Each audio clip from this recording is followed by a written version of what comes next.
Bonjour et bienvenue à ce nouvel épisode d'Idées en évolution. Aujourd'hui, nous recevons Étienne-Alexandre Beauregard, essayiste de son dernier livre, Le Retour des Bleus. Monsieur Beauregard, bonjour. Bonjour, M. Labrec. Bienvenue, premièrement. Étienne-Alexandre Beauregard, si je peux me permettre, faisons votre bio rapidement.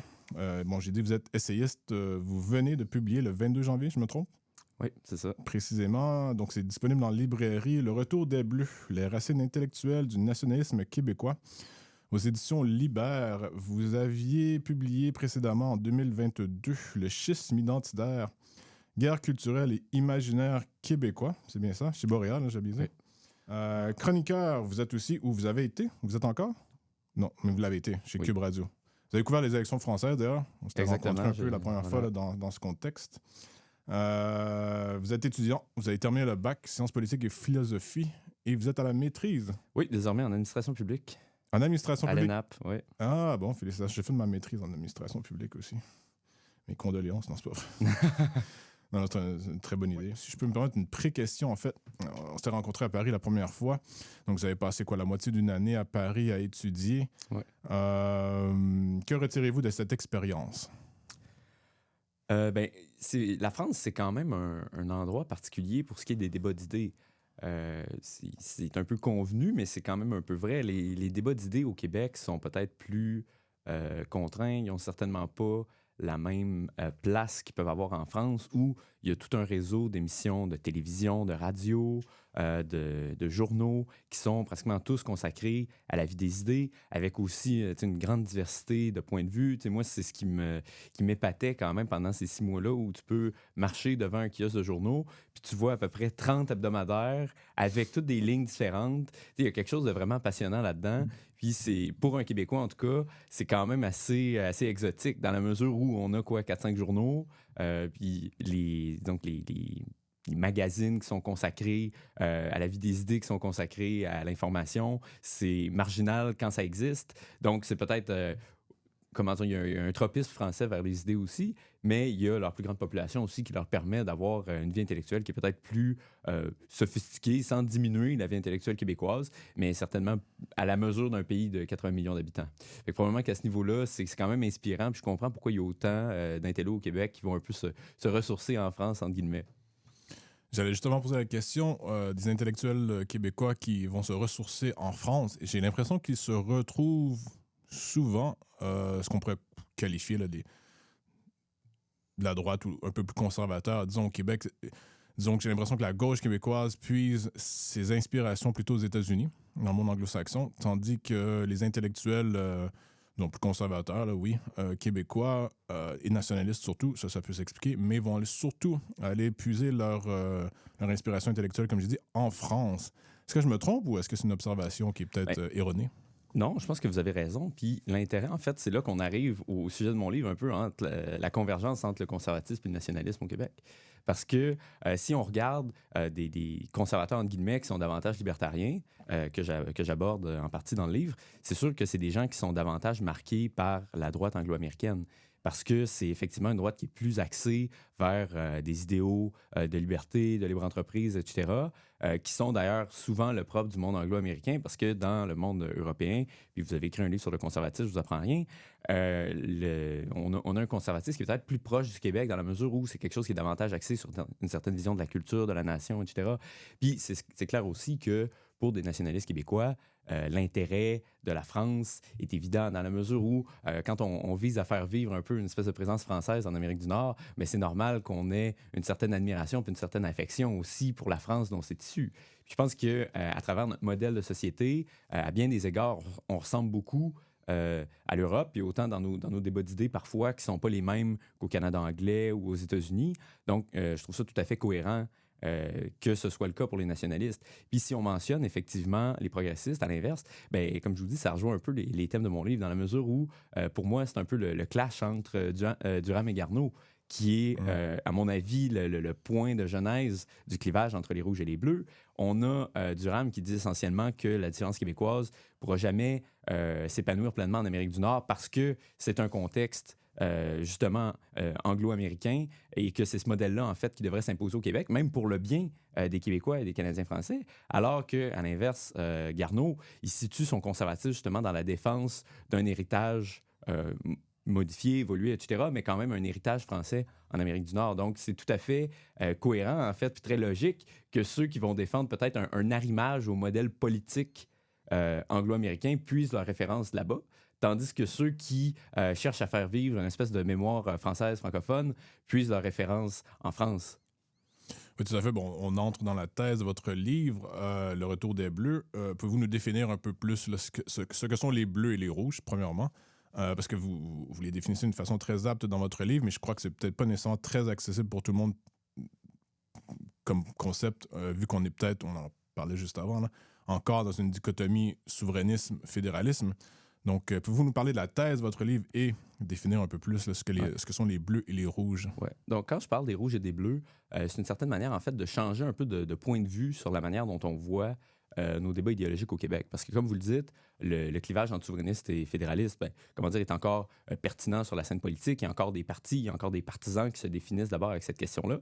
Mais, comment dire, je choisis de changer le point de vue pour être capable d'avoir un autre regard sur la joute politique québécoise. Je pense que c'est d'autant plus pertinent dans la mesure où on a depuis 2018 un gouvernement qui est nationaliste, mais qui n'est pas indépendantiste. Donc, je pense que ça vaut la peine quand même de théoriser puis de se poser la question, qu'est-ce qu'être un nationaliste? Et donc, c'est ça un peu le clivage entre les bleus, qui sont globalement les nationalistes québécois, et les rouges, qui sont leurs adversaires. Et pour moi, ça se définit d'abord sur la question du rapport à la nation. Et c'est en fait pour ça que mon premier chapitre est très philosophique. C'est vraiment dans les idées et sur la conception que chacun va avoir de la nation.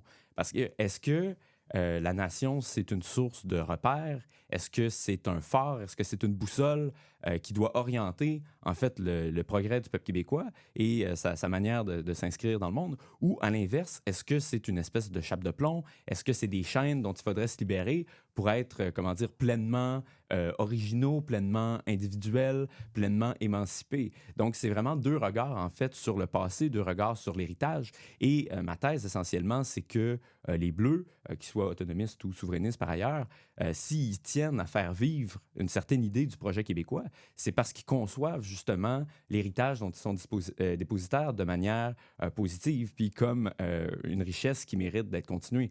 Tandis que les rouges, puis c'est pas un point de vue que je tiens à démoniser, même si, évidemment, ce n'est pas le mien.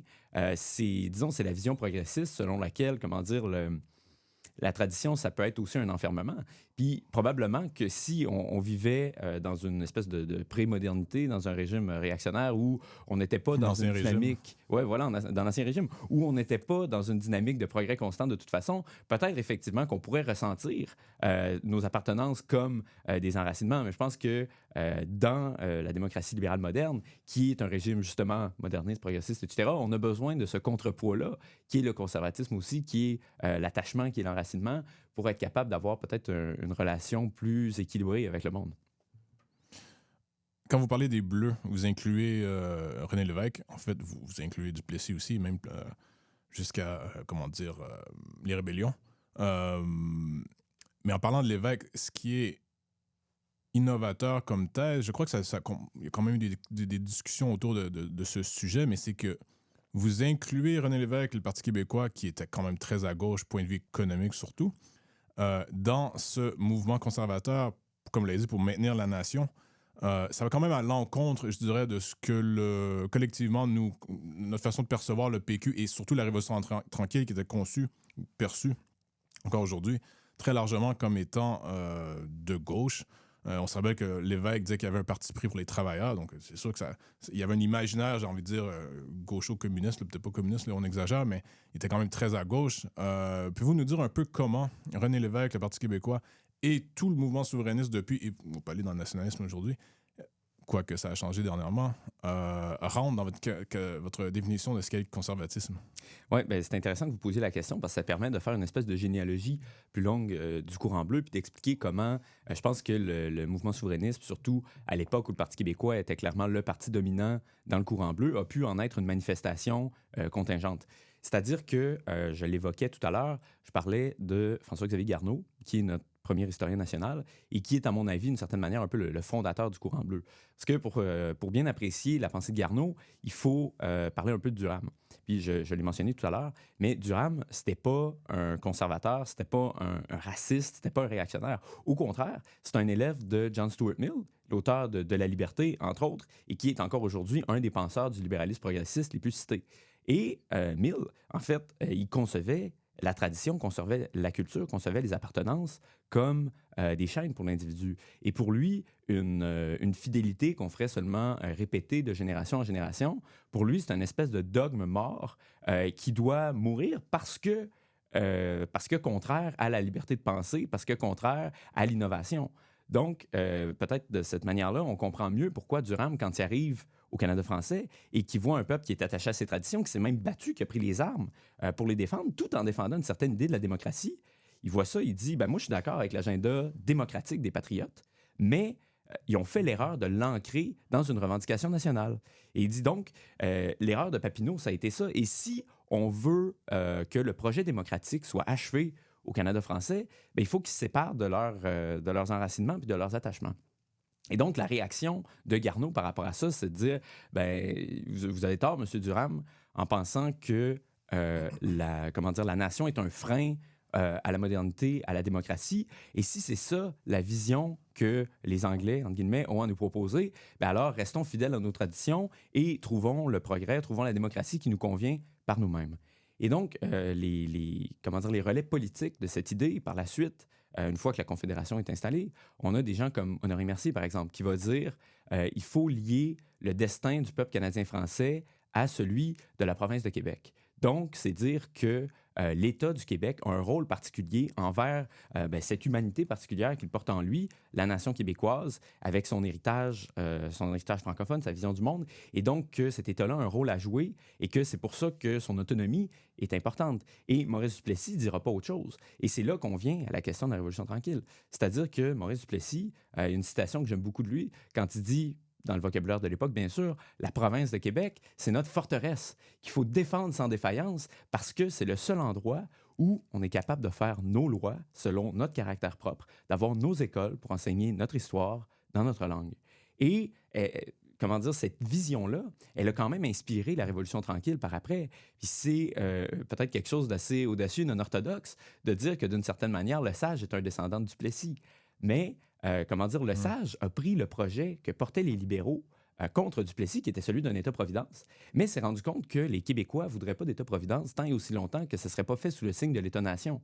C'est pour ça que le sage, quand il a défendu ce projet-là, il le faisait dans un plaidoyer nationaliste. Il disait l'État québécois, c'est le levier le plus important de la nation canadienne-française, comme on disait encore à l'époque, et ne pas s'en servir, ce serait criminel, ce serait se priver du plus grand outil vers notre libération. Puis de cette manière-là, il a complètement changé le discours et le plaidoyer qui était pour l'État-providence chez Adélard Godbout, par exemple, qui se faisait en collaboration très, très étroite avec le fédéral. Godbout, qu'on se souvient, qui a même laissé des pouvoirs à Ottawa pendant la Seconde Guerre. Et tout ça pour dire que cette vision-là, elle est continuée à travers René Lévesque, qui d'ailleurs était député sous le Sage, était même ministre. Ministre, oui. Et Lévesque, quand il dit dans Option Québec, son premier manifeste pour l'indépendance, il dit « Le Québec, c'est le seul endroit où il nous est possible d'être vraiment chez nous. » Donc, peut-être Duplessis. Ben exactement, Ouais. ça aurait pu être Duplessis. C'est-à-dire que c'est la même idée qui s'est continuée. Puis il y en a par le passé qui ont utilisé justement ce clivage-là de rouge et de bleu. Puis je commence dans l'intro avec ça. Des gens comme Claude Ryan, comme Pierre Petitgrou, qui étaient des rouges endurcis et qui se servaient de ça un peu pour agacer les péquistes à l'époque en leur disant « Ah, voyez, vous êtes la suite de l'Union nationale. » Puis bon, on devine que justement les péquistes avec leur côté plus de gauche sur l'économie, ce qui les empêchait pas d'être conservateurs sur l'identité. Puis dans ma bouche, c'est vraiment pas un reproche.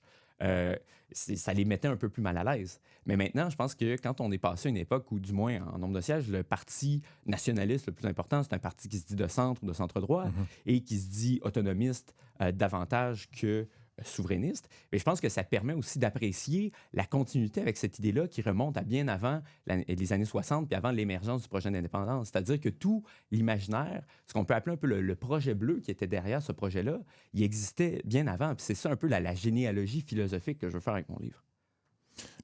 La Révolution tranquille et, bon, le Sage et Lévesque en particulier auraient lié, d'après vous, l'État-providence découle de ce fonds conservateur qui veut utiliser la nation pour préserver l'État pour préserver la nation.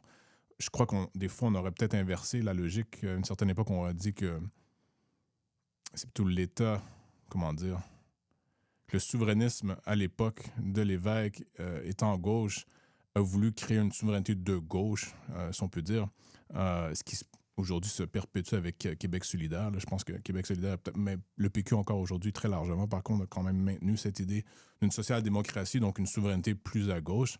Mais ce que j'allais dire, c'est que quand vous parlez des progressistes, les rouges, en gros, et j'ai eu le sentiment en lisant votre livre qu'ils essaient de séparer l'État des Québécois parce qu'ils se sont bien rendus compte que l'État est l'outil principal, vous l'avez mentionné, le levier principal pour la souveraineté. Est-ce que je me trompe? Non, vous avez tout à fait raison. Puis d'ailleurs, je pense que ça permet aussi de refaire une petite mise au point sur ce que j'entends par progressiste. Tu sais, pour moi, quelqu'un comme René Lévesque, puis là-dessus, je ne suis pas très original, je m'inspire d'historiens comme Xavier Gélinas ou Éric Bédard, qui ont sensiblement dit la même chose avant, c'est un conservateur de gauche. D'ailleurs, dans votre livre, je me souviens, vous faites un entretien avec Jacques Beauchemin, qui dit, d'une certaine manière, le nationalisme québécois, dans sa dimension conservatrice, est-ce que ce serait pas un des conservatistes les plus à gauche en Occident? Vous le citez dans le livre, d'ailleurs. Oui, puis, parce que je pense que c'est une phrase qui veut dire quelque chose. Dans la mesure où ma définition du conservatisme, qui est la préservation d'un héritage, c'est pas une politique qui est exclusivement étatiste économiquement ou libérale sur le plan de l'économie. Pour moi, il peut y avoir des conservateurs de gauche ou de droite. Puis je pense que le fait qu'on puisse retrouver des gens comme Maurice Duplessis et René Lévesque dans le même camp idéologique que j'appelle bleu en est la preuve. Maintenant, sur la question de la Révolution tranquille, c'est vraiment sur l'aspect, justement, État-nation, que, effectivement, les Rouges, puis en fait, les porteurs du projet, disons, libéral multiculturaliste, souhaitent, effectivement, divorcer l'État d'un certain arrangement social, culturel, national. Puis ça, c'est pas seulement au Québec et au Canada. C'est, en fait, c'est la doctrine libérale qui dit que l'État, ça doit être une espèce d'instrument dépersonnalisé où tous les gens se retrouvent fondés sur leurs différences. Donc, il n'y a pas, en fait, de lien entre l'État et la nation. Et quelqu'un comme Pierre Trudeau, par exemple, s'en revendiquait. Il disait il faut faire le divorce entre l'État et la nation. Parce qu'il faut se rappeler, Trudeau était quand même une espèce de traumatisé de la période duplessiste. Puis ça explique un peu son hostilité très virulente à l'endroit du nationalisme. Parce que pour lui, le nationalisme, c'est une espèce d'obscurantisme, de défense du statu quo, puis au final d'oppression pour les citoyens. Et lui voyait en fait dans la continuité de cette doctrine-là, même d'une manière renouvelée avec des sociodémocrates comme le Parti québécois, pour lui, c'était seulement une continuation de cette vision-là oppressive qui mettait en fait des ornières nationales aux gens. Et un autre penseur que j'aime citer dans ce contexte-là, c'est Jean-Pierre Derienic, un ancien professeur de sciences politiques à l'Université Laval, qui disait dans son livre Nationalisme et démocratie, l'État à l'avenir doit être anational comme l'État laïque est areligieux. Donc, c'est vraiment de faire, en fait, d'en finir avec le modèle de l'État-nation pour casser ce rôle culturel que l'État a envers la nation dans la plupart des endroits et où c'est le cas au Québec depuis à peu près toujours, puis encore aujourd'hui. Ce qui est paradoxal, c'est que vous dites que les rouges, donc je résume en disant les progressistes ici, là, les libéraux de ce côté, point de vue philosophique, pas les libéraux, le parti ou les partis, veulent dissocier l'État de la nation. Mais j'ai l'impression qu'ils essaient de construire une espèce de néo-nation avec l'État. Quand on regarde l'état des choses et les partis politiques, bon, oui, on peut penser au Parti libéral du Canada en particulier, là, qui est peut-être le meilleur exemple en ce moment, surtout que Trudeau est bien connu pour avoir mentionné que le Canada était le premier pays post-national. Et j'ai l'impression que, c'est une observation plutôt, qu'ils utilisent maintenant l'État pour achever, si on veut, leur idée idéologique en l'imposant par l'État. Donc, c'est un peu comme s'ils avaient subtilisé l'État qui était, ou qui aurait pu être, à une certaine époque, qu'il l'a encore dans différents pays, notamment au Québec, là, une expression du peuple, si on peut, une représentation du peuple et de sa volonté collective. Comment est-ce que vous expliquez la chose? Ouais, d'abord, je trouve que votre constat est tout à fait juste. Dans la mesure où la nature a horreur du vide. Hein. C'est un peu le paradoxe du libéralisme. Sa neutralité n'est jamais vraiment neutre dans les faits. Et en fait, dans le dernier chapitre qui porte un peu sur le lien entre progressisme et impérialisme, qui résume en fait le constat que vous venez de dresser. Et je fais un espèce de parallèle entre Durham et Francis Fukuyama dans son livre La fin de l'histoire et le dernier homme, dont on a beaucoup parlé, mais que peu de gens ont lu, malheureusement. Fukuyama, quand il parle de l'État libéral achevé, il appelle ça l'État universel et homogène. Justement, un État où on ne voit que des individus, où la culture n'est plus importante. Mais Fukuyama, c'est quand même un réaliste. C'est-à-dire qu'il voit bien que la culture est importante pour les individus, que les individus sont des êtres qui sont enracinés, qui vont quand même souhaiter à ce que leur particularité soit représentée, puis plus encore dans le cas d'une nation minoritaire comme le Québec. Et c'est pour ça qu'il dit l'État universel et homogène, qu'on pourrait dire un peu la représentation parfaite du progressisme libéral, multiculturaliste, etc. Fukuyama le dit ouvertement, il dit c'est un État qui va être en lutte perpétuelle avec son propre peuple. Parce que pour atteindre cette espèce d'individu abstrait et déraciné que le libéralisme croit voir, ben, il doit le créer de lui-même parce que les gens ont des attachements, ont des appartenances qui ne sont pas prêts à laisser tomber comme les idéologues libéraux voudraient que ça arrive. Donc, effectivement, que le projet qui se veut descriptif, qui dit que les individus sont des gens abstraits, finalement devient rapidement normatif et dit que les individus devraient être abstraits. Puis à ce moment-là, c'est là qu'on peut effectivement mobiliser la force de l'État, mobiliser les politiques publiques pour que ce projet-là advienne dans les faits parce qu'il n'existe pas dans la réalité. Tout à fait. Vous parlez aussi d'un nationalisme post-souverainiste. Pouvez-vous nous dire un peu ce que vous entendez par là? Oui, bien, quand je parle d'un nationalisme post-souverainiste, c'est dire, en fait, essayer de comprendre un peu le moment que le Québec traverse en ce moment. C'est-à-dire que la question de la souveraineté avec la montée du Parti québécois est revenue dans l'espace public, mais je pense que ce qui a quand même donné la bougie d'allumage du regain et du retour des Bleus dont je parle dans mon livre, c'est l'élection de la coalition dans le Québec, on ne se le mentira pas, qui a revendiqué le thème de l'identité, qui a revendiqué le thème du nationalisme et qui a commencé à faire des choses qu'on n'avait pas vues depuis très longtemps, pour ne pas dire depuis la loi 101, c'est-à-dire de continuer ce projet-là, de bâtir l'État québécois avec, un projet culturel. Pour moi, la loi 21, ça s'inscrit là-dedans. C'est de défendre quand même une vision du vivre ensemble qui est propre au Québec et de l'inscrire dans nos lois. Et d'une certaine manière, la loi 96, qui est un renforcement de la loi 101, va dans la même idée. Puis quand on va en immigration, par exemple, pour resserrer les critères linguistiques, c'est la même chose. C'est-à-dire qu'on utilise l'État québécois pour faire en sorte qu'il perpétue une certaine idée du Québec, une certaine idée du Québec francophone, et que, en fait, les leviers étatiques soient mobilisés pour ça, justement, parce que, comme je disais, la nature a horreur du vide, et qu'à ce moment-là, c'est normal d'orienter nos politiques pour préserver cette idée du Québec qu'on veut conserver. Puis, à ce moment-là, c'est sûr que la construction de l'État québécois, du projet québécois, prend peut-être le dessus en importance sur la forme politique dans laquelle il va s'incarner, que ce soit une forme fédérale ou une forme souveraine. Puis à ce moment-là, c'est pour ça que quand je parle des Bleus, par exemple, j'inclus quelqu'un comme Camille Lorrain. Puis moi, je pense quand même que c'est la plus grande victoire du courant bleu dans l'histoire du Québec, que d'avoir réussi la loi 101 puis la Charte de la langue française, effectivement, parce que c'est là... Avant un référendum, d'ailleurs. Oui, avant un référendum. Et c'est pour ça qu'on peut parfois avoir une tension entre l'agenda bleu. Moi, je pense pas qu'ils sont irréconciliables, bien au contraire. Les souverainistes nous en ont fait la preuve à moult reprises. Mais il peut y avoir une tension dans la chose. Il y a toujours eu une aile un peu, mais en fait très radicale du mouvement indépendantiste qui reprochait à Camille Lorrain d'avoir fait la loi 101. Qui disait, est-ce que ça n'aurait pas, d'une certaine manière, donné un sentiment de fausse sécurité aux Québécois et donc hypothéquer le succès du référendum? Mais ça, c'est l'inverse d'une logique qui serait bleue et qui viserait avant tout le projet, le projet substantiel, plutôt que le régime qui va le porter. Puis moi, c'est sûr que, considérant les 50 dernières années d'histoire du Québec, je pense pas que c'est une perspective qui est gagnante de tout miser sur ce moment-là en disant chaque progrès va hypothéquer l'atteinte d'un... On s'impose l'impuissance avant la grande soirée, finalement. Bien, c'est une approche qui, je pense, n'a pas donné les résultats. Bien, à preuve, le Québec est encore dans le Canada. Et à l'inverse, tous les gestes que les nationalistes, que ce soit Lorrain ou que ce soit plus contemporain avec le gouvernement de la CAQ, ont fait pour bâtir l'État québécois tel qu'il est en ce moment, ça fait seulement renforcer le Québec. Donc, à ce moment-là, moi, je pense le mouvement nationaliste n'a rien à perdre à continuer de construire à ce moment-là, surtout dans la mesure où la majorité des Québécois ne semblent pas être pour l'indépendance. À ce moment-là, est-ce qu'on n'aurait pas raison de s'appuyer sur les 60-70% de Québécois qui adhèrent globalement à ce que j'appelle la vision bleue pour construire l'État québécois dès maintenant? Puis après, qu'est-ce qui arrivera de son statut politique? La question demeure ouverte. Mais l'important n'est-il pas de renforcer le projet puis la raison derrière ce projet-là? Oui, tout à fait. On parle beaucoup de gauche-droite, progressiste, conservateur. j'ai envie d'appliquer votre thèse au Canada, en fait, donc à l'extérieur du Québec, là, ce qu'on appelle le ROC en anglais. Euh, Est-ce que les Rouges ont complètement gagné la bataille dans le reste du Canada ou est-ce qu'il y a encore une espèce une confrontation, à savoir un combat de boxe, à savoir qui va l'emporter? Ou est-ce que le côté bleu, si on veut, du Canada, ce qui voudrait dire un attachement quelconque à une identité canadienne, qu'on a vu un peu sous Harper, qui remonte à une espèce d'attachement, à mon avis, un peu bizarre, mais compréhensible à la couronne britannique, à l'héritage britannique canadien, bien sûr, qui est partagé par relativement peu de Canadiens, je crois, aujourd'hui, d'après moi.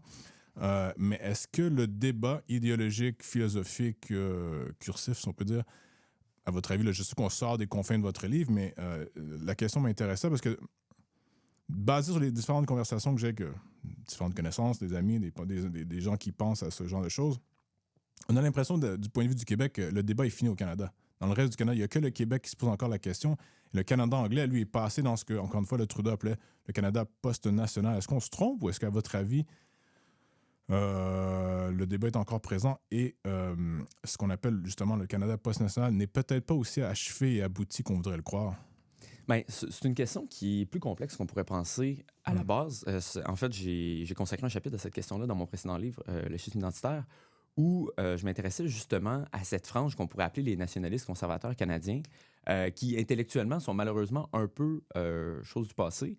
Mais je pense à des intellectuels comme Donald Creighton, qui est le biographe de John MacDonald, à des intellectuels comme George Grant, qui est un défunt professeur de McGill, qui a écrit Lament for a Nation, qui est un livre assez marquant au Canada anglais, qui est probablement... Un des grands livres de la politique canadienne, à mon avis. Tout à fait, qui est probablement le dernier plaidoyer vraiment nationaliste conservateur pour le Canada. Et le paradoxe, c'est que quelqu'un comme Grant avait un immense respect pour René Lévesque, pour les nationalistes québécois, parce qu'il les regardait et il disait, bon, voilà au moins des gens qui ont quelque chose à défendre.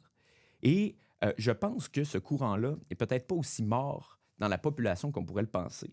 Parce que quand on regarde les sondages, en fait, les enquêtes d'opinion au Canada anglais, qu'on leur demande, bon, pensez-vous que, par exemple, l'immigration, on en fait peut-être trop avec M. Trudeau en ce moment? Pensez-vous que, finalement, la loi sur la laïcité du Québec, c'est pas une si mauvaise idée que ça? On a toujours une espèce de 40-45% qui est assez favorable à la chose. Mais la question, c'est surtout que dans les sphères intellectuelle, dans les sphères médiatiques, c'est une perspective qui est assez absente. Donc, rendu là, est-ce qu'il n'y a pas peut-être une déconnexion entre la base anglo-canadienne, une certaine poche de résistance à cet idéal-là multiculturaliste, qui n'est pas reflétée autant dans les médias que dans les partis politiques? Parce que même quand on regarde le Parti conservateur du Canada, c'est difficile pour eux quand même de se trouver une identité politique qui n'est pas assujettie à l'imaginaire libéral. Parce qu'il faut dire que Pierre Trudeau a quand même reconfiguré le pays à son image en 1982 de manière très, très profonde, de telle sorte que le discours qu'on entend le plus souvent au Parti conservateur, c'est on va être le pays le plus libre au monde, on va être ceux qui vont libérer les gens, comme dit Pierre Poilievre, faire sauter les gatekeepers. Mais ça, philosophiquement, c'est un discours libéral. Libertarien, presque. Voilà. Ouais. Quand j'aborde la mouvance libertarienne québécoise, surtout dans le Retour des Bleus, je parle de progressistes de droite. C'est un petit clin d'œil amusant, mais c'est pour dire que il y a parfois... Oui, il y a du vrai. Dans la mesure où la défense des libres marchés et de la liberté économique, moi, j'ai strictement rien contre, mais est-ce que c'est quelque chose de conservateur au sens fort? J'en suis pas convaincu. Non, tout à fait. Il y en a plusieurs qui ont établi un lien aussi entre les années 60-70, qu'on appellerait le mouvement hippie en Amérique du Nord, au mai 68 en France, et le côté libertaire de la chose, donc interdit d'interdire, jouir sans entrave, ce genre de slogan, qui peut se traduire en plus d'État, plus de règles, plus quoi que ce soit, à part vraiment le minimum possible. Donc, un peu de force policière, même le système de santé, je pense qu'il le privatiserait, du moins le PCQ d'aujourd'hui, le Parti conservateur québécois. Si on laisserait, je pense, aussi ces gens, là, les libertariens, pourraient mettre en place leur politique sur une privatisation en long et en large dans toutes les sphères.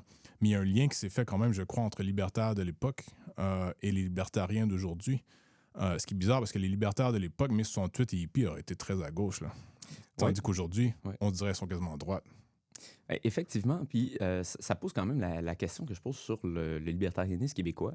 Puis moi, c'est sûr que dans ce livre-là, c'est pas vraiment un livre qui est partisan. Comment dire, j'aborde assez peu les chefs partis. de parti, ces Ouais. questions-là, c'est pas les questions qui m'intéressent. C'est vraiment un livre de philosophie politique. Puis à ce moment-là, c'est davantage des intellectuels qui m'intéressent. Mais quand on regarde, par exemple, les interlocuteurs de ce qu'on appelle familièrement la droite de Québec ou Mhm. les libertariens québécois, essentiellement, comment dire, c'est des gens qui semblent associer leur volonté de liberté Mais si je peux me économique permettre, avec la excuse-moi, liberté je vais identitaire. juste parce que je pense que mettre le doigt sur vous venez de mettre le doigt sur quelque chose d'important. Oui. La droite de Québec est purement économique et les gens conservateurs qui sont de Montréal sont beaucoup plus identitaires. Ça, c'est quelque chose qui me frappe. Je suis de Montréal, donc je vais à Québec de façon sporadique, là, de façon ad hoc, une fois de temps en temps. Mais ça me frappe. Dès que je sors de Montréal, les questions identitaires, je ne dis pas qu'elles sont évacuées complètement, mais sont beaucoup moins présentes. Sont numéro 5 ou 6 sur la liste des priorités, tandis qu'à Montréal, sont numéro 1 ou 2. Chez les gens qui se diraient plus conservateurs, tandis que les questions économiques pour les conservateurs montréalais sont importantes, mais sont, à la limite, sont proches de celles du Parti québécois. C'est la social-démocratie, en gros. Là. C'est pas des politiques libérales là, dans le sens le marché libre et libéraliser différents marchés, privatiser tel ou tel, la santé principalement et l'éducation aussi. Tandis qu'on arrive à Québec, et ceux qui s'appelleraient conservateurs disent presque exactement le contraire. Comment est-ce que vous expliquez la chose? Parce que vous faites l'aller-retour en Montréal, donc vous avez peut-être une perspective meilleure que la mienne. Ben, peut-être que là-dedans, il y a quelque chose qu'on pourrait appeler les deux solitudes de la droite québécoise. Hein. Ah, c'est vrai. Et ce qui est intéressant, justement, avec les libertariens du Québec, que je respecte beaucoup intellectuellement, puis qui souvent sont capables de produire des choses assez stimulantes, mais qui sont quand même vus comme étant tout à la marge du débat public. Hein.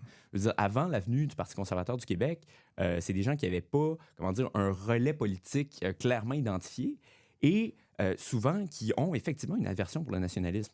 Et moi, je pense qu'il y a peut-être, comment dire, un rapport au Parti québécois là-dedans. Tu sais, peut-être que pour eux, Ouais. le nationalisme, c'est forcément le péquisme. De gauche. Donc, l'État-nation, c'est forcément l'État-providence. Et en fait, c'est un peu ça le reproche que je leur fais dans mon livre, parce qu'il y en a des exemples par le passé, puis souvent, c'est des gens qui vont parler en grand bien de Duplessis, par exemple, mais c'est comme s'ils oubliaient toute la partie identitaire de Duplessis. Ce qui aimait de Duplessis, c'est que le sage n'était pas encore passé. Mais est-ce qu'il serait prêt à revendiquer, justement, quand Duplessis dit que l'État québécois, c'est notre forteresse qu'il faut défendre parce qu'elle a un rôle identitaire à jouer? Puis, il y a une bio super intéressante qui est sortie l'an dernier de Jean-Philippe Carlos sur François-Albert Anger, qui est Figure moins connue. Oui, qui est une figure moins connue, mais qu'on gagnerait peut-être à connaître et que, notamment, nous, libertariens, gagneraient à connaître parce que c'est un professeur du HEC qui était notamment un des mentors de Jacques Parizeau. Et lui était à la fois farouchement de droite économique et farouchement nationaliste. Il était notamment contre la privatisation d'Hydro-Québec parce que, je veux Pour pas la privatisation, oui, tout à fait. ben, contre la nationalisation en fait. Ouais. Parce que pour lui, ça aurait dû être des coopératives locales qui auraient géré ça. Il se méfiait d'une socialisation, parce que c'est bien ça qui est, quoi qu'on en pense. Au niveau de l'État, lui aurait préféré que ça soit géré de manière plus locale. Puis d'ailleurs, il y a un épisode tout à fait drôle qui est raconté dans le livre où M. Anger a poursuivi l'État fédéral pour ne pas recevoir une allocation famille, parce que pour lui, il y avait quelque chose d'indigne que l'État le subventionne pour avoir une famille. Donc, tout ça pour dire que c'est quelqu'un qui était très, très, très libertarien, puis qui plairait sans doute à nos libertariens d'aujourd'hui, mais ça n'empêchait pas M. Anger, d'abord, d'être un indépendantiste convaincu, et aussi de dire que la loi 101, pour lui, c'était la plus grande victoire du mouvement nationaliste en 200 ans d'histoire. Là. Donc, malgré son étatisme. Ben voilà, c'est dire que l'État-providence, c'est pas forcément l'État-nation. Puis à ce moment-là, c'est un peu ce que je reproche à nos libertariens, dans la mesure où ils sont pas condamnés à jamais à faire partie du courant rouge. Puis peut-être même qu'il y aurait des atomes crochus avec certains bleus, mais à ce moment-là, je pense que ça demanderait peut-être une révision de leur doctrine identitaire qui n'engagerait pas une révision de leur doctrine économique. Tout à fait. Vous citez Groux. L'État où les Québécois pourraient être, et je cite ici, absolument opiniâtrement eux-mêmes. Ce serait donc l'État québécois aujourd'hui. On n'a pas encore d'État souverain. On pourrait dire qu'on a une province, mais on voit que les tensions montent en flèche avec Ottawa. Plusieurs commencent à dire qu'on a atteint les limites de l'autonomisme. Je présume ici, mais il faudrait un État souverain pour être opiniâtrement nous-mêmes. Est-ce que ça veut dire que nous ne sommes pas nous-mêmes aujourd'hui pleinement? Psychiquement parlant? C'est une excellente question. Mais comment dire, ce qui est intéressant dans le grouxisme, c'est que ce penseur qui a été ridiculisé, diabolisé, avili, tout à fait injustement. Il y a des professeurs comme André J. Bélanger qui ont dit que le projet de Groulx, c'était une espèce de fantasme dématérialisé, purement idéologique et pas politique du tout. Mais quand on lit Lionel Groulx, ce qu'il dit, c'est justement les Québécois doivent s'approprier l'État québécois pour qu'il leur ressemble davantage, pour que les politiques renforcent leur identité. Et d'une certaine manière, même dans les années 30, Groulx prêchait déjà pour quelque chose comme la loi 101. Il disait, est-ce que ce ne serait pas normal qu'on ait des règles pour l'affichage afin que le visage du Québec soit manifestement français? Est-ce que ce ne serait pas normal aussi que la fréquentation de l'école française soit la base au Québec? Donc, je pense que c'est ça qu'il voulait dire quand il voulait dire un État où on peut être vraiment nous-mêmes, un État où les normes vont être arrimées sur la personnalité culturelle et identitaire du peuple québécois. Et de cette manière-là, en fait, Groulx, justement, qui est démonisé puis qui est vu comme étant penseur de la grande noirceur davantage que penseur de la Révolution tranquille, on se trompe là-dessus parce qu'au final, c'est à travers des personnages comme lui qu'on peut voir la continuité, en fait, entre ces deux époques. En fait, un peu le fil bleu, pas le fil rouge, qui relie ces deux époques-là, même si on ne l'a peut-être pas vu au moment même, mais quand on prend le recul, quand on est maintenant 60 ans plus tard, on est capable d'avoir justement cette perspective-là pour voir que finalement, il y a des constantes qu'on n'avait peut-être pas vues quand on voyait seulement les ruptures parce qu'on était dedans. Vous parlez aussi d'un point de bascule, d'une période charnière. On parle bien sûr de la crise des accommodements raisonnables, 2007-2008. Pour ceux qui s'en rappellent, ça fait quoi, presque 17 ans maintenant. Vous mentionnez cette période de l'histoire récente québécoise comme nous ayant projeté dans l'ère identitaire. Je cite ici l'ère identitaire. Qu'entendez-vous par là? Bien, c'est-à-dire que la crise des accommodements raisonnables, ça a été un moment dans lequel je pense que justement on vit encore parce que ça a ramené la polarisation politique autour des questions d'intégration, autour des questions qui sont très culturelles avant d'être, politico-constitutionnelles. Puis ça a ramené, en fait, le clivage dont je parle entre les rouges et les bleus. Parce que c'est là, en fait, à partir du moment où on se posait la question des accommodements, à partir du moment où on se posait la question de l'immigration, de l'intégration, du rapport au multiculturalisme canadien, que peut-être la dissociation entre les définitions très strictes de ce qu'est être indépendantiste et être nationaliste se sont révélées. Parce que quand on est dans un contexte, référendaire, bien là, c'est sûr que c'est la question qui est très saillante, puis celle selon laquelle les électeurs vont se répartir politiquement. Mais à partir du moment où c'est davantage la question de l'intégration, la question des signes religieux, tout ça qui a pris une place importante, bien, ça a révélé que dans le camp, si on peut dire fédéraliste, ceux qui auraient voté non si on leur avait posé la question, mais il y en a quand même qui étaient attachés au fondement bleu du projet québécois. Puis je pense que le brassage de cartes électorales qu'on a vécu avec la montée de la DQ, ensuite la montée de la CAQ, aurait été impossible si on était encore dans une ère qui était très, très, très polarisée sur les questions oui-non. Mais là, cette nouvelle ère qui s'est ouverte a fait en sorte d'affaiblir grandement aussi le Parti libéral du Québec. Parce que c'était un peu le drame de la chose, dans la mesure où le Parti libéral s'est longtemps servi du fait qu'il n'y avait pas de majorité pour le oui, pour passer un agenda que je décrirais comme rouge, qui était assez impopulaire dans la mesure où il y a toujours à peu près un tiers des Québécois qui communient à cette idée-là vraiment d'un État multiculturaliste ou même, comme dit Fukuyama, en lutte perpétuelle avec son propre peuple. C'est pas une vision qui est majoritaire du tout, mais peut-être que Philippe Couillard, c'est le meilleur exemple de ça, en fait. Parce qu'en 2014, par rejet justement de la vision très, très volontariste d'un Péladeau, par exemple, qui avait le point levé, il a été le premier ministre le moins nationaliste en peut-être un siècle, là, depuis Adélard Godbout, pratiquement. Et je vous renvoie à un entretien que M. Couillard a donné à Yves Boisvert il y a 1 ou 2 semaines, où il expliquait ses raisons d'être fédéraliste. Puis lui, M. Couillard, il n'est pas fédéraliste parce qu'il pense que le projet québécois, l'État-nation québécois, comme je l'appelle, peut exister à l'intérieur du Canada comme pouvait l'être un Brian Mulroney. M. Couillard est fédéraliste parce qu'il aime l'idée d'une citoyenneté qui est divorcée de l'appartenance culturelle et nationale. Donc, sur ce point-là, il est beaucoup plus proche d'un Pierre Trudeau que d'un Brian Mulroney. Et en fait, c'est ça le projet rouge. Puis l'affaire, c'est que même chez les fédéralistes québécois, la plupart, c'est pas par adhésion envers ce projet-là qui est quand même assez comment dire, radicale, qui a pris une place politique qui était beaucoup plus grande que celle qu'il occupe idéologiquement, parce qu'il s'est en fait servi de ces nationalistes-là qui n'étaient pas prêts à faire le saut vers l'indépendance, mais qui se sont réfugiés en lui, faute de mieux, pour en fait amener le Québec dans une direction dont la majorité ne voulait pas du tout. Est-ce que c'était le début de la fin du PLQ? Moi, je pense que c'était effectivement le début de la fin du Parti libéral. Puis dans une ère, comment dire, une ère identitaire, mais ce parti-là ne peut pas vivre seulement sur l'idée que le Québec doit rester dans le Canada. Parce qu'à ce moment-là, c'est pas parce que certains croient à ça qu'ils veulent forcément le côté très antinationaliste qui vient avec le programme du Parti libéral. Puis à ce moment-là, c'est sûr que leur reconstruction n'est certainement pas achevée dans la mesure où ils sont effectivement en porte-à-faux avec la vision que porte encore une grande majorité de Québécois. Très bien. Passons au conservatisme. Vous en parlez en long et en large dans votre essai. Premièrement, quelle est votre définition du conservatisme? Ben, c'est une question qui est vraiment intéressante. Vous-même, vous avez écrit un livre pour définir le conservatisme. Je la posais toujours en premier.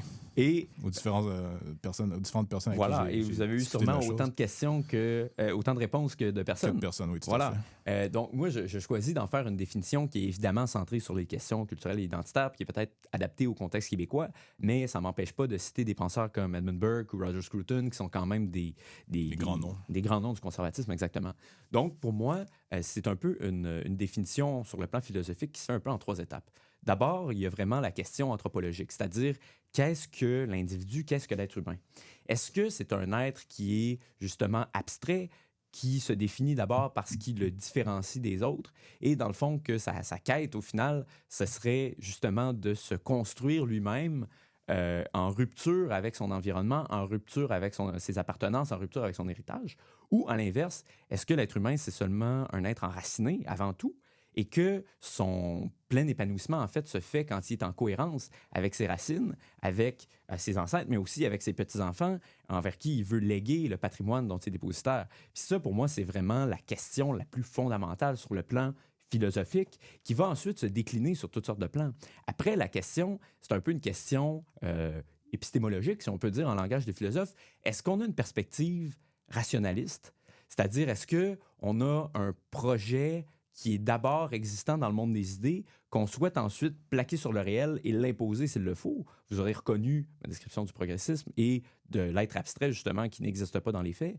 Ou, à l'inverse, est-ce qu'on a une perspective plus empiriste, où on conçoit que les traditions, les façons de faire, c'est d'abord et avant tout, comment dire, la sédimentation des expériences qui viennent par le passé et qu'à ce moment-là, il est un peu normal que certaines choses existent parce qu'elles existent et parce qu'elles conviennent à certaines personnes dans un certain contexte et que même si elles ne se justifient pas à l'aune de la raison et d'un projet qui serait vrai avec un grand V, on peut quand même les préserver, en être fier et les perpétuer dans le temps.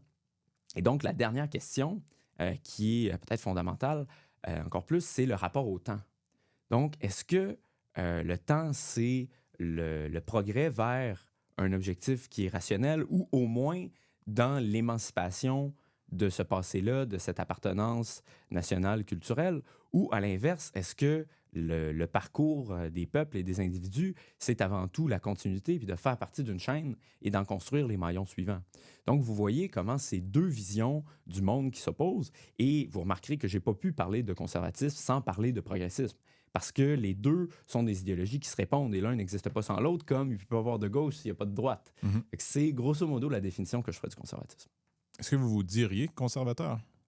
Oui, ben, en fait, si j'ai écrit ce livre-là et que j'utilise le gros mot, le mot en C, qui est pas forcément bien vu au Québec, notamment à cause de toutes sortes de préconceptions qu'on a. On se dit, être conservateur, c'est être contre l'avortement, contre le mariage gay. Souvent aussi. Oui, ou ça. Mais c'est tous des enjeux que j'aborde pas dans mon livre et qui ne m'intéressent pas à proprement parler, parce que le conservatisme, c'est aussi une idéologie qui est très contingente, qui va dépendre des traditions d'un peuple et de ce qu'ils sentent le besoin de conserver. T'sais, dans le cas des Québécois, quand on disait avec M. Beauchemin que c'est un des conservatistes qui est les plus à gauche au monde, c'est aussi un des conservatistes qui est peut-être le moins préoccupé par les questions sociétales, family values, entre guillemets, qui sont le pain et le beurre des conservateurs américains, par exemple, bien avant les questions culturelles nationales.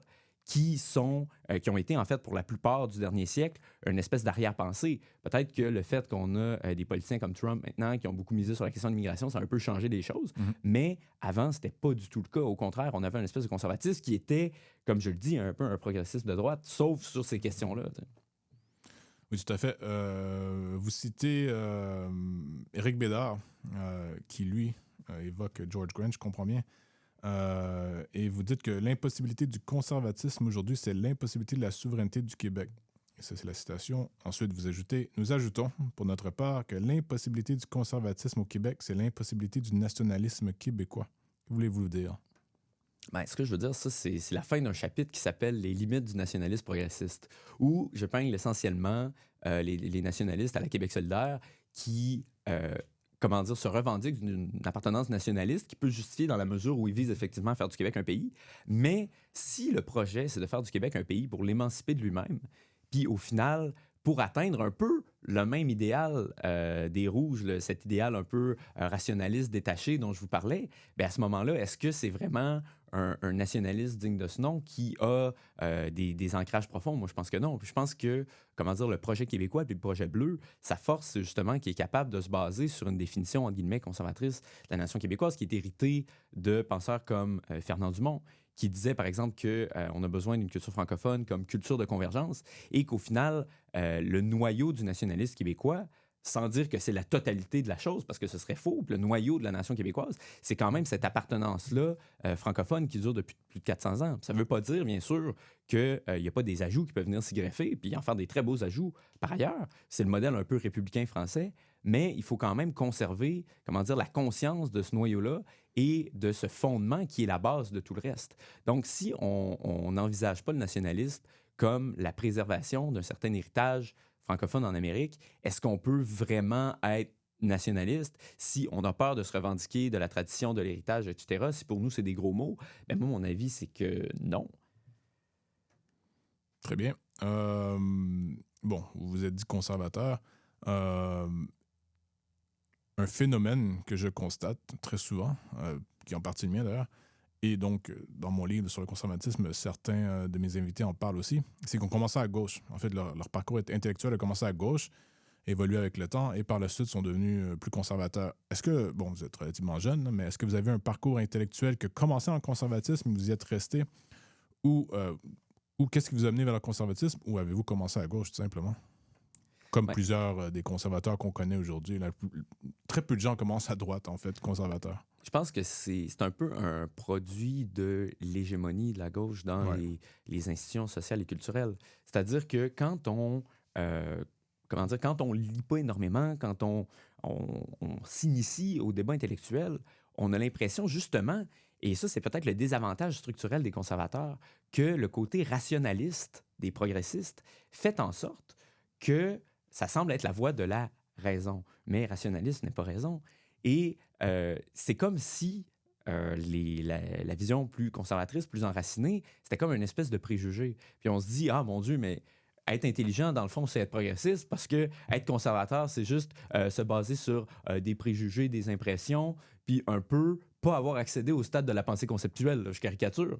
Puis c'est toujours mais c'est toujours le défi, en fait, d'avoir des penseurs conservateurs qui vont être capables d'exprimer dans le langage du rationalisme, dans l'abstraction de la pensée politique, qu'est-ce que c'est le conservatisme? Je suis très conscient que les esprits qui ont fait ça, puis les meilleurs comme Burke, comme Scruton, etc., l'ont fait quand même en terrain ennemi d'une certaine manière, parce que le terrain de la théorie, puis surtout le terrain quand on cherche à l'universaliser pour montrer les similarités entre plusieurs peuples, bien, on arrive dans un terrain qui n'est pas naturellement celui des empiristes et celui des conservateurs. Parce que justement, quand on a des idéologies qui sont très disparates et qui sont l'émanation normale de nations différentes, ben, il y a un fait tout à fait normal que ça ne soit pas parfaitement similaire, que ce ne soit pas pareil. Ça ne peut pas l'être. Mais exactement, ça ne peut pas l'être, parce que sinon, ça deviendrait une espèce de projet progressiste concurrent.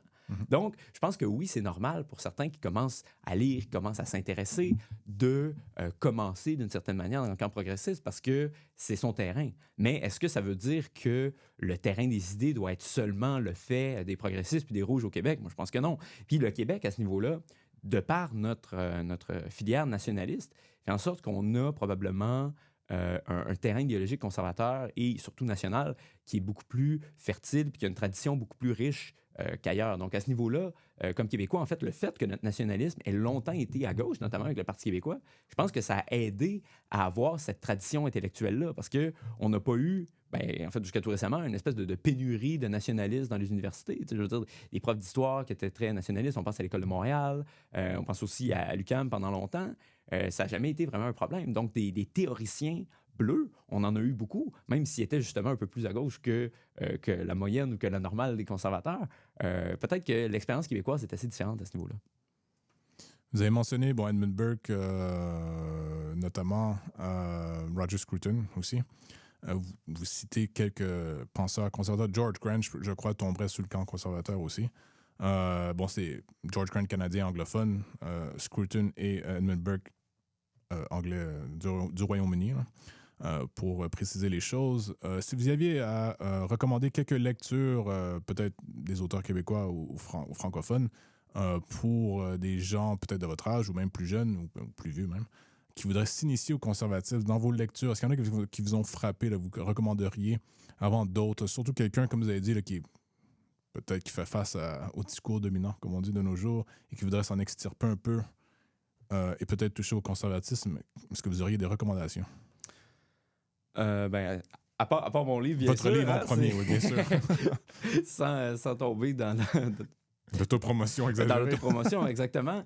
Je pense que le livre, fondateur du conservatisme, celui d'Edmund Burke, c'est Réflexions sur la Révolution française. Il y a vraiment quelque chose de passionnant là-dedans. D'ailleurs, il a été réédité dernièrement aux Belles Lettres dans une édition qui est très belle et que je recommande. Parce que Burke, quelque chose qu'on ne se rappelle peut-être pas assez dans sa vision, c'est qu'il définit aussi un art de gouverner conservateur. Hein? Il dit, par exemple, les personnes qui sont le moins qualifiées pour réformer l'ordre ancien, c'est ceux qui le critiquent. Parce que ceux qui passent leur temps à trouver les défauts, à trouver les fils qui dépassent, ils sont plus prompts à couper radicalement puis ne verront pas les beautés qui méritent d'être préservées là-dedans. Et à l'inverse, quand il dit « moi, je ne réformerai que pour mieux conserver et pour assurer un peu la pérennité de l'esprit de l'institution que je souhaite préserver, je rebâtirai dans le style de l'édifice ». C'est des réflexions qui sont très, très, très intéressantes puis qui sont tout à fait dans le champ philosophique, beaucoup plus qu'ancré, politique ou partisan, parce que je pense que ça nous aide en fait à construire un rapport qui est plus, peut-être plus mesuré, plus équilibré à la réalité. Puis c'est pour ça que le conservatisme, en fait, c'est toujours une doctrine du juste milieu. J'emprunte la formule à mon ami Alexis Tétrault, qui en parle dans son livre La nation qui n'allait pas de soi, et qui faisait, avant moi d'ailleurs, la comparaison entre Edmund Burke et François-Xavier Garneau. Mm-hmm. Parce qu'il y a quelque chose d'intéressant là-dedans où, comme je disais tout à l'heure, dans une ère moderne, une ère qui est foncièrement progressiste parce qu'on conçoit globalement le monde ainsi, c'est très important d'avoir un contrepoids conservateur qui permet justement de regarder les changements proposés d'un autre œil. Puis ça, Roger Scruton, dans un petit livre que j'aime beaucoup qui s'appelle « The Uses of Pessimism », donc les usages du pessimisme, qui n'a pas été traduit malheureusement, il dit dans le fond, est-ce qu'en notre ère, le fardeau de la preuve n'a pas été inversé, au sens où si tu veux changer quelque chose, prouve-moi que ton changement va être mieux. Parce que dans chaque innovation, la destruction est impliquée. Mm-hmm. Si je dis, j'aimerais construire un nouvel édifice ici où on se trouve, forcément, il va falloir que je rase l'édifice. Donc, à ce moment-là, il n'y a pas que du bon dans l'innovation. Il faut être capable de mesurer les avantages et les inconvénients et de dire, donc, est-ce que le nouvel édifice que tu veux bâtir à la place de celui-ci, est-ce qu'il va avoir toutes les qualités de celui-là ou est-ce qu'on va perdre quelque chose en chemin? Et si oui, j'aimerais ça savoir qu'est-ce qu'on va perdre. Hein? Scruton parle d'une mentalité de joueur compulsif. Il dit, c'est celui qui va gager sa chemise au casino en se disant « Ah, je peux juste gagner le gros lot de toute façon. » Mais non, il faut quand même être capable... Tout. Voilà, exactement. Il ne faut pas tout risquer non plus. Il faut être capable de pondérer aussi les risques. Parce que parfois, les conservateurs ne sont pas des statu quoistes, ils ne sont pas des réactionnaires non plus. Ce n'est pas l'idée que rien ne doit jamais changer. Mais au contraire, l'idée que, par exemple, ce n'est pas dans tout changement que ça va forcément être un changement heureux. Tout à fait. En conclusion, je voulais vous emmener sur le terrain des prédictions, toujours hasardeux. D'après vous, peut-on sortir de l'axe autonomisme-souverainisme qu'on a en ce moment? sais, on voit un peu que le PQ et la CAQ en particulier s'affrontent sur ces questions-là. De l'autre côté, on a bien sûr QS qui semble se rapprocher de PLQ, du Parti libéral du Québec, idéologiquement parlant. Comment voyez-vous les choses évoluer d'ici, 2026, mais peut-être au-delà? Ben, je pense que d'avoir, comment dire, l'étiquette de bleu, ça permet justement, comme je disais, d'élargir la tente du nationalisme. Puis à ce moment-là, comment dire, la friction qu'on voit entre les autonomistes et entre les souverainistes, pour moi, c'est un peu une querelle interne du courant bleu. Parce que vous remarquerez que sur la vision du Québec, la vision incarnée de ce que devrait être le Québec, sur le genre de politique, sur la continuité de la culture, comment dire, la différence entre le Parti québécois et la Coalition Avenir Québec est un peu minime. C'est pour ça qu'on voit le transfert d'électeurs qui est quasi direct. Quand on voit une désaffection avec la CAQ, bien là, soudainement, il y en a qui ont changé au Parti québécois. Je pense que c'est pas anodin et que ça prouve un peu la thèse du retour des Bleus. Comme quoi, sur le fond, sur le projet culturel national pour le Québec, la différence entre ces deux partis-là est peut-être plus petite que ce qu'on peut penser. Mais à l'inverse, c'est sûr que je pense que les enjeux qui sont plus identitaires auxquels on est confronté en ce moment font en sorte qu'il va toujours exister aussi quelque chose comme un courant rouge. Puis il reste à voir où il va s'incarner. Est-ce qu'il va s'incarner, par exemple, à Québec solidaire, ce qui n'est pas impossible dans la mesure où Québec solidaire a quand même combattu avec verve la loi 21, est assez réfractaire à l'idée de mieux contrôler l'immigration, par exemple. Donc, est-ce qu'on ne pourrait pas voir une incarnation renouvelée de cette manière-là du courant rouge?